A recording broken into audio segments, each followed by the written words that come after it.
What is going on, Colts Nation? Welcome back to another episode of Bring the Juice. Your guys, Derek and Cody, with you as always. And guys, while the Colts are on the bye, we're going to talk a little bit about the playoff picture. Yes, the Indianapolis Colts are still within the playoff picture. They are still in the hunt for the playoffs. So there's something to talk about here, Cody. 5-5. Going into the bye, it's why the win against the Patriots in Germany was so big, because it gives you the opportunity to go into this bye week with a chance to see some other teams falter and be able to knock it back a little bit and be able to just see kind of where it goes from here.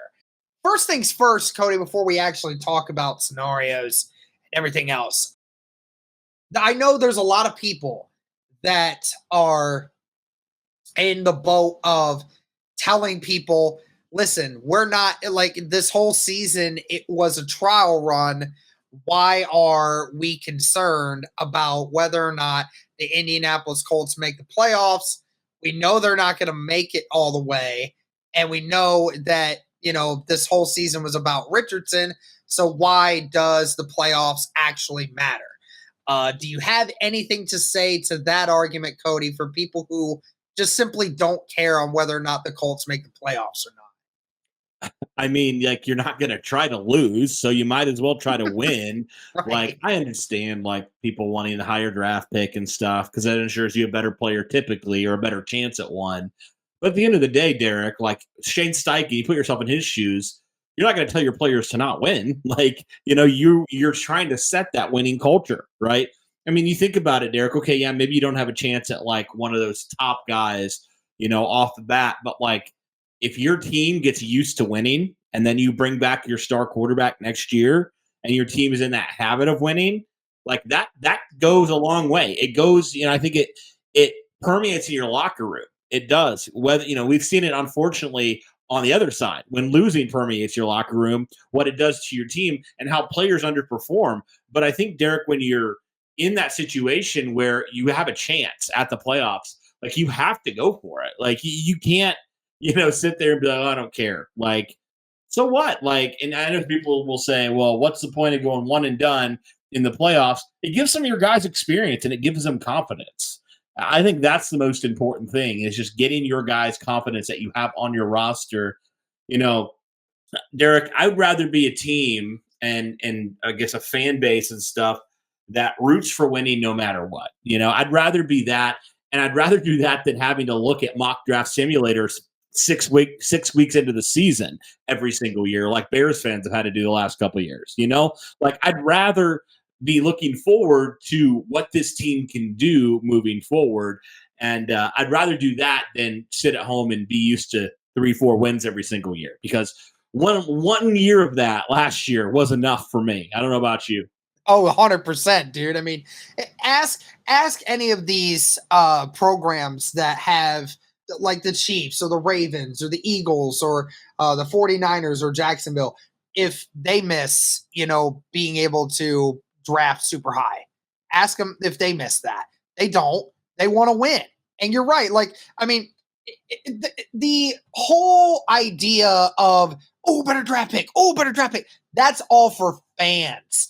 But I'll tell you right now, yes, maybe people within certain organizations, I know every organization probably thinks it, if there's any chance of you not making the playoffs, like, if we look at the worst teams in the league right now, like you said, if we're talking about Carolina, if we're talking about the Patriots, we're talking about Arizona, Giants, Titans, Broncos, Bears, things like that.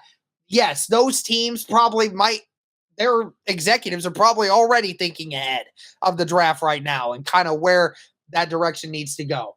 But if you want to ever be anything in the NFL, you need to establish the winning culture, like you said. And that's what the Colts are doing right now. Trial run aside, quarterback situation not figured out. So what? We're going out there to win. Put on the best product that we can, win football games, see what we're made of, and then that way next year, when Shane Steichen, Chris Ballard, and everyone else decides who keeps a job, who doesn't get to stick around, what money we need to go with, what we need to trade away to get better players, all this stuff, then we know that this person deserves it, this person does not, right? So that's the ultimate point of this conversation. Now, let's go ahead and look at the playoff picture here real quick, Cody. So obviously, you're looking at the Chiefs, Ravens, Jaguars, and Dolphins. Those are your top 4 seeds. Now, talking about the wild card. So here's the thing. So right now it starts with Steelers at number 5. They're 6-3. Still have to play them. So that could be huge implications. And the big thing is too, Cody, with a lot of these games, which really sucks that we got rigged out of the game against Cleveland, because you're facing the AFC North this year in your interconference games, right? So you've already beaten Baltimore, who's there, and you should have beaten the Browns. You got rigged out of that one. And then if you're going to face the Steelers and the Bengals, who both are fighting for the same wild card spot you are, if you had a great interconference record against these teams, then that helps you in the requirements to jump someone, which we're going to actually talk about here in a minute. But Steelers are number 5, Browns are number 6, and those two teams actually play each other this week. So someone could potentially drop a little bit. That's huge, Cody. That's huge for this upcoming week. The Texans rounded out at number 7. So again, the Texans who are 5-4, they play one less game than us. But again, we've beaten the Texans already. So that comes in handy big time. When it comes to we have the first 2 teams out right now is the Cincinnati Bengals and the Indianapolis Colts at number 9. The Colts have risen 3 playoff spots just from the last week alone because of some of the teams that have lost in recent games. I mean, you talk about it, Cody. I mean, the biggest ones has been the Bills losing these games recently, which has really helped to move the momentum for the Colts. Just looking at it from the perspective that they're at now, Indy has one of the better favorable schedules going into the back half of this. Do you see a situation realistically where Indy could most likely sneak into that number 7 or that number 6 spot in the wild card? Yeah, that's a great question because, the schedule, like you said, I'm just pulling it up right here, right now, just kind of looking at it. So you got Tampa coming up here next. So that one will be the 26th, right? And then, you still have to play. You mentioned you got to play Houston again. You got to play Tennessee again. You got to play Cincinnati. You got to play Pittsburgh. You got to play Atlanta. You got to play Vegas. You've already beaten Houston and Tennessee. I know Houston's not the same team they were back then, but still, I think you have a chance in that game for sure. You look at some of the other teams that you're going to potentially be facing here, like Cincinnati's disappointed in certain ways this year. Pittsburgh, I mean, I think they've exceeded expectations in a lot of ways. Atlanta's not really been that great this year. I mean, they don't really even know who their quarterback is at this point. So all that to say, there are a lot of games that I think you look at it and you say they're pretty favorable, but also some games that could go the other way as well. But yeah, this team, I think, and the thing is, Derek, like this team has been dealing with some injuries the last few weeks. So now that they get Tampa Bay, coming off of the bye where they're hopefully going to get some guys back, I think that'll definitely serve them well. I think this is a perfect time for the Colts to have that bye because, they have a few guys, Josh Downs, Julius Brents, potentially guys like Jelani Woods, maybe coming back. I don't even know with that one, but like a few guys that are banged up, a few guys that have missed a few weeks that maybe need some rest. I think that's going to be huge for, getting the boost maybe you need to really start pulling up some of these games and coming out as victors. Oh, 100%. I mean, and so looking at it from this perspective here, just in this week, Cody, is so big for it's so big for the Indianapolis Colts and their bye, because so many teams are facing teams this week that will ultimately affect the playoff picture in a huge way. And the big one tonight, ladies and gentlemen, and this was the videos going up right before this game, Cody. The Thursday night game between the Ravens and the Bengals. That's the big one. You, as a Colts fan, really need the Ravens to pull out a win against the Bengals. If you can do that, because remember, you've already beaten the Ravens. That's fine. And you got to face the Bengals at another point. If the Bengals lose to the Ravens tonight, then the best part about that is that you, as Indy, I believe, I'm not 100% guaranteeing this, Cody. I don't remember all the criteria to jumping him, but I think because Indy would have a better divisional record in their division than the Cincinnati Bengals would against their own. And when it comes to interconference record, like when we're talking about versus the AFC North versus Cincinnati against the AFC South, Indy has a better record there too. So, which would lead me to believe that if the Bengals lost in this game, then Indy now becomes the first team out in the playoff picture. So, either way, there's huge implications in this game tonight for the Ravens to beat the Bengals. Yep. Exactly. Yeah. I think the Colts can sit on the couch and just watch some teams beat up on each other, and that does them, some favors. So yeah, definitely think they're right in the mix, man, which is exactly where you want to be. Again, we've given shout outs to Shane Steichen and his staff for what they've been able to do so far despite all the injuries. The fact that the Colts are still in it after 10 weeks, I think definitely speaks to just their ability and their preparedness and all that stuff. But yeah, man, it's going to be an interesting stretch now. 7 more weeks for the Colts to see what they're made of, and a couple of division games, a lot of AFC games, which is interesting.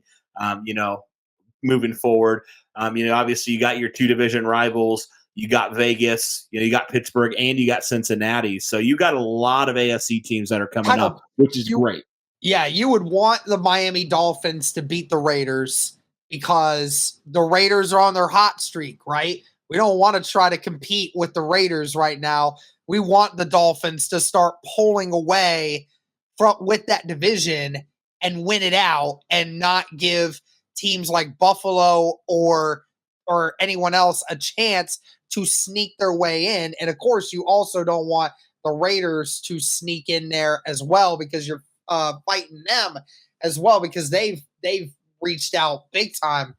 When it comes to the Steelers and the Browns, whoever wins that matchup, that's not going to change anything.